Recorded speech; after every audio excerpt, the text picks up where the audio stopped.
wisdom which were declared by the erstwhile leaseholders in terms of clause 8.7 of the Goa Mineral Policy 2013 आमी घेता. म्हणजेच फाटले फावटी इन्व्हेंटरायज त्यांच्या लिस्टान तांच्यांनी दाखोवंक नाशिल्लो. ओके, असो ओर पडून आशिल्लो त्यांचोच. ओके, तो जो आसा पळय न्ही तो it's outside lease. Second is permission for the 4 posts of the medical officer in the blood bank in the Goa Medical College on the contract basis.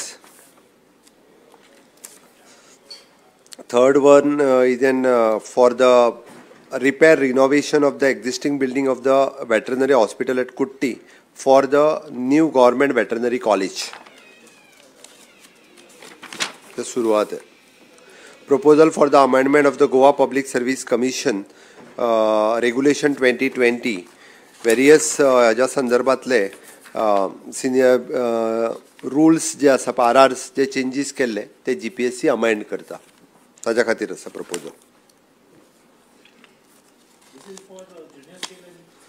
This is for the different post. It is start from the senior assistant, appointment of the pharmacist on the contract basis under the employees state insurance scheme ESI, appointment of the physiotherapist for the 100-bedded ESI hospital in Margao, proposal for filling of the one post on the lecturer in the department of the radiation oncology on contract basis in Goa Medical College, proposal of filling of the one post of the assistant professor in the neuro and vascular intervention radiologist in the department of the radio diagnosis in the contract basis in the Goa Medical College, proposal of the filling of the 2 posts of the assistant professor in the department of the cardiovascular and thoracic surgery on the contract basis in Goa Medical College.